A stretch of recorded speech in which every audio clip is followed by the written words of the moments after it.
Coming up in this Brightline construction update.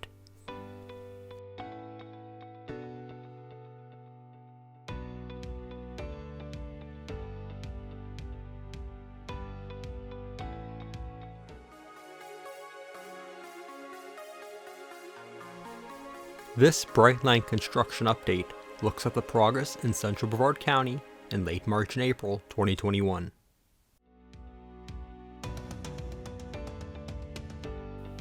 We'll start in Cocoa near the Cocoa Tunnel and work our way south through Rockledge, finishing up near Viera.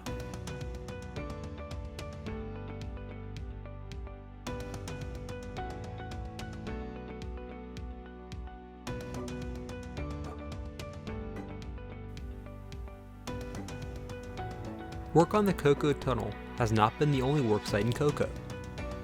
Throughout that project, I was also documenting crews working to clear the right-of-way along the Florida East Coast Railway's existing tracks from the tunnel south to Michigan Avenue.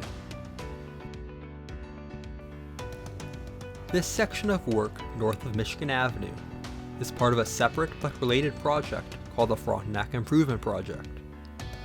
The double tracking improvements for Brightline's future service will end at Michigan Avenue, which is where their line to Orlando will break off of the main line. This would have left a roughly 5-mile stretch of single track between this new section of double track and an existing segment of double track that the FBC had previously built through Titusville that begins in Frontenac.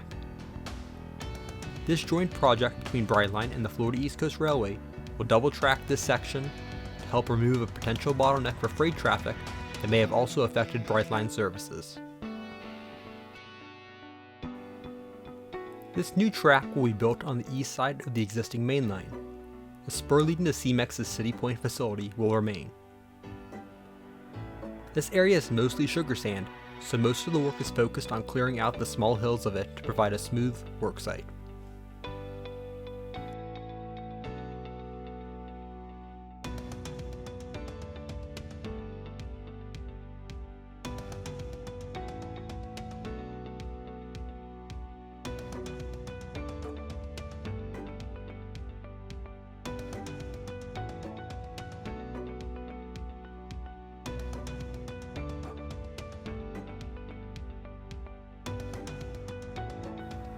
Next, we'll head south to Rockledge to check on the progress at several crossings. Just south of the Barton Boulevard crossing, 2 sections of panel track have been assembled in preparation for when this crossing is rebuilt.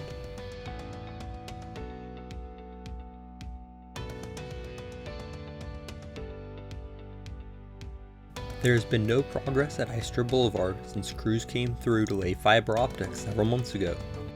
Crews have been clearing brush north from Gus Hip Boulevard over the past several weeks.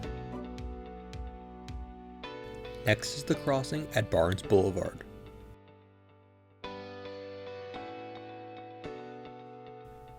There are piles of brush stacked up north of the crossing. South of the crossing, the right-of-way has been widened to make room for the second mainline track. Next up is the Bonaventure Industrial Area in Viera.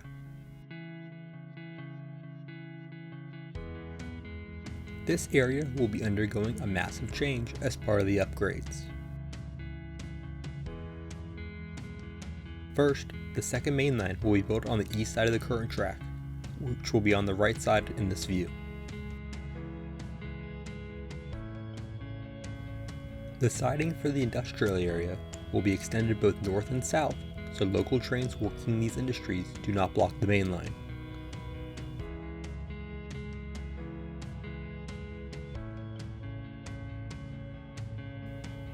There are currently 3 active rail-served industries here. 2 are building supply companies that regularly receive center beam flat cars with lumber, and the third is a scrap metal dealer that receives gondolas.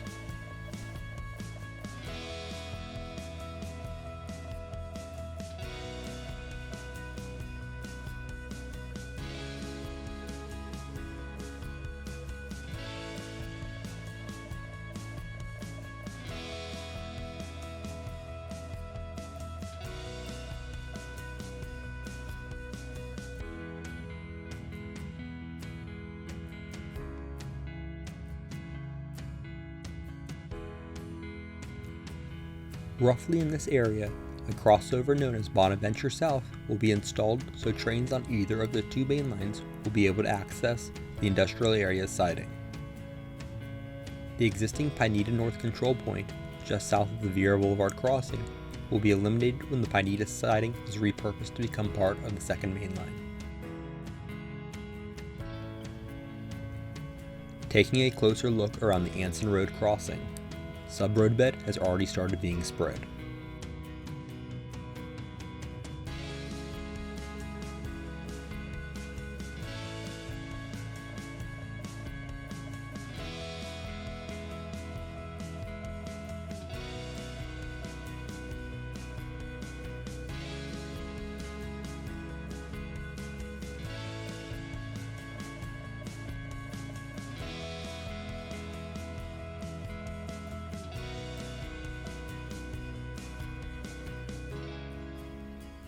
The turnout leading to this industry is on the main line. It will end up being relocated to the extended siding. The siding will end up extending almost to Barnes Boulevard, where another crossover known as Bonaventure North will be located. At Viera Boulevard, crews have started installing new signal cables in preparation for the eventual crossing rebuild. The final stop will be at Suntree Blvd, which is also where the existing Pineda South control point is located. We'll start on April 10th.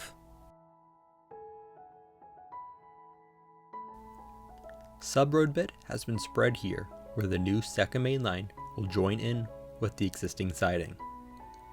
The turnout here will be removed and the siding track will be upgraded to become the second main line. Equipment for the upcoming rebuild of the crossing was starting to be piled up along the tracks. This small pedestal will hold an approach signal.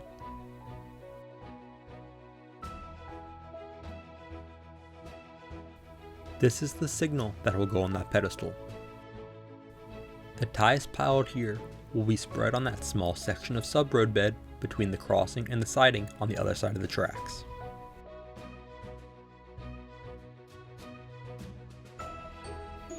This is the section of panel track that will be placed in the crossing for the second main line when it is rebuilt. Wood ties are still used under crossings instead of concrete ties, since they are still able to flex while traffic pounds across them.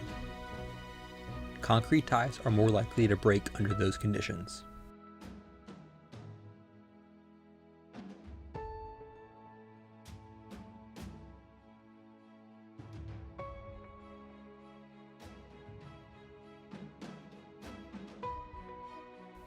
South of the crossing, subroadbed has been spread along the length of the right-of-way. In the distance near Pineda Causeway, ties are beginning to be laid out. I will show that in my next video.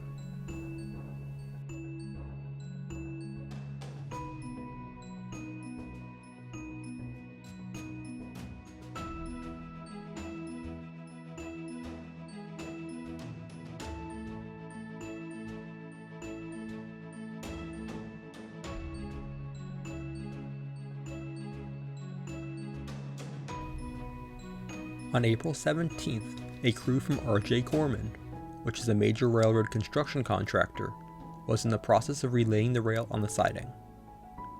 To bring the siding up to mainline standards for its future use, the rails were being replaced.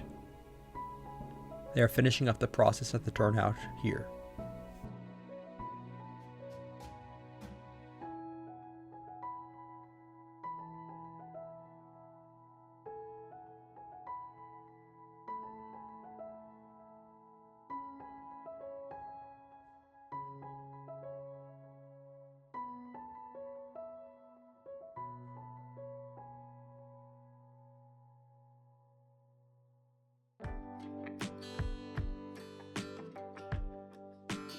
A day later, I was back with my drone to take a closer look at what they had done.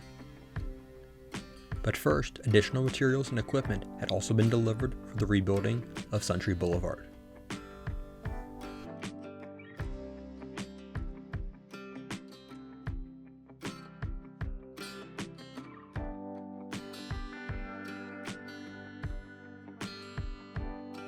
And now for a look at the upgraded rails.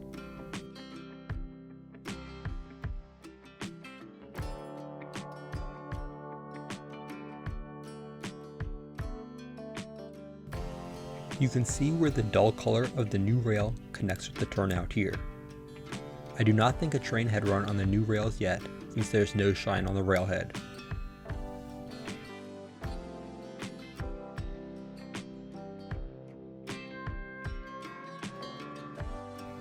The new rail was laid along with new tie plates and clips, but used the existing ties, which are still in good condition.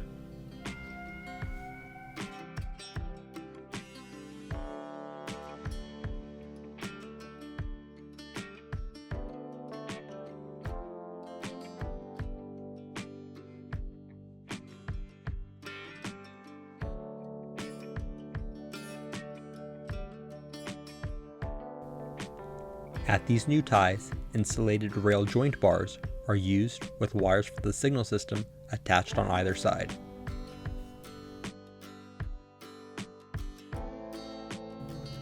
We'll finish with the flight down the new rails. The old rail that was removed is laid off to the side on the left.